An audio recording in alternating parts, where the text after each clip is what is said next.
Microsoft word के इन नए version में कुछ बने बनाए टेम्पलेट्स मौजूद होते हैं, जहां पर हम अपनी पसंद की कोई भी टेम्पलेट्स यूज करते हैं, उसमें कुछ जरूरी चेंजेस करने के बाद अपनी फाइनल आउटपुट हासिल कर सकते हैं।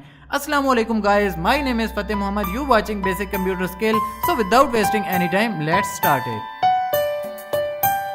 जब भी आप माइक्रोसॉफ्ट वर्ड 2013 या इससे अबव कोई भी वर्जन ओपन करते हैं तो उसकी आपको ओपनिंग कुछ इस तरह से नजर आती है। मेरे पास जो माइक्रोसॉफ्ट वर्ड का वर्जन है ये 2016 है और मेरा कंप्यूटर इंटरनेट के साथ कनेक्ट है, तो ऑनलाइन टेम्पलेट्स को भी मैं यहाँ पर यूज कर सकता हूँ।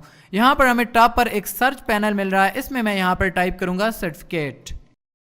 डिप्लोमा या सर्टिफिकेट सर्च करने के बाद जैसे ही हम इंटर करते हैं तो यहाँ पर मुख्तलिफ हमारे पास टेम्पलेट्स आ सकती हैं। इनमें से कोई भी हम अपनी पसंद की टेम्पलेट्स चूज़ कर सकते हैं। जैसे इस केस में मैं यहाँ पर ये वाली टेम्पलेट्स चूज़ करता हूँ। यहाँ पर क्रिएट पर क्लिक करना है। याद रहे कि कंप्यूटर इंटरनेट के साथ कनेक्ट होना ज़रूरी है। अब ये हमारे पास सर्टिफिकेट आ गया है, इसका साइज़ वगैरह सारा कुछ डिफ़ॉल्ट है, हमें चेंज करने की कोई ज़रूरत नहीं है। अगर हम चेंज करना चाहते हैं तो वो भी साथ में ईजिली हम चेंज कर सकते हैं। इसमें हमें टेक्स्ट चेंज करना है, जैसे यहाँ पर मैं अपना नाम इसमें लिखना चाहता हूँ। नेक्स्ट, बाकी ये टेक्स्ट यहाँ पर ऑलमोस्ट ठीक है, अगर हम चेंज करना चाहें तो वो भी चेंज कर सकते हैं। उसके बाद मैं यहाँ से चेंज करना चाहता हूँ। यहाँ पर मैंने अपना नाम चेंज किया है, यहाँ पर इसमें कोर्स का नाम लिखा है और आगे मैंने यहाँ पर इदारे का नाम भी चेंज कर दिया है। नेक्स्ट, मंथ और ईयर लिखना चाहते हैं तो वो भी हम यहाँ पर इसी तरह से चेंज कर सकते हैं।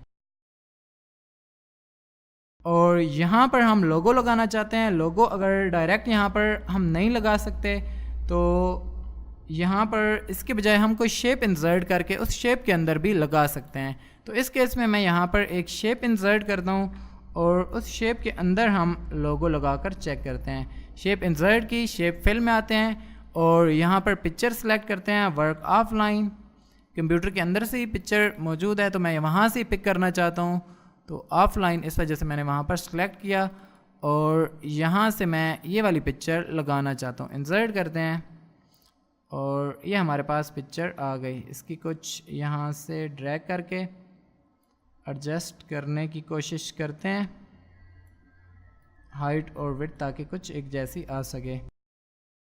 तो यहाँ पर ये मैंने लोगो इसमें इंसर्ट कर दिया। इसकी अगर आउटलाइन हम ख़त्म करना चाहते हैं तो आउटलाइन को हम ख़त्म भी कर सकते हैं फॉर्मेट में जाकर, और अगर हम इसमें फिल कलर, ठीक है, आउटलाइन को नो आउटलाइन कर देते हैं तो ये डायरेक्ट हमारे पास जस्ट लोगो ही मिलेगा। बाकी साइन और ये चीज़ें यहाँ पर मौजूद हैं। नेक्स्ट, अगर मैं इस सर्टिफिकेट का कलर स्कीम चेंज करना चाहता हूँ तो वो डिज़ाइन के पैनल में आने के बाद यहाँ से हम इसकी कलर स्कीम कोई भी और यूज़ कर सकते हैं। जैसे मैं ये वाली कलर स्कीम यूज़ करना चाहता हूँ और इसके साथ ही ये हमारा सर्टिफिकेट इसमें कंप्लीट हो गया है।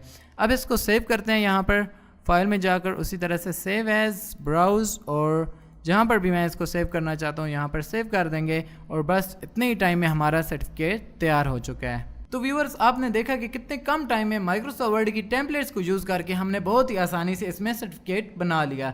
इसी तरह से अगर हम सीवी या कोई पम्फलेट या फ्लायर भी बनाना चाहते हैं तो हमारे पास मुख्तलिफ वहाँ पर टेम्पलेट्स मिल जाती हैं। उन टेम्पलेट्स को यूज़ करके, एडिट करके, जो भी उसमें चेंजेस करनी है वो चेंजेस करके हम अपनी फाइनल आउटपुट उसमें ईजिली हासिल कर सकते हैं। तो आज के लिए बस इतना ही, मिलते हैं अपनी नेक्स्ट वीडियो में, तब तक के लिए दीजिए इजाज़त। अल्लाह हाफिज़।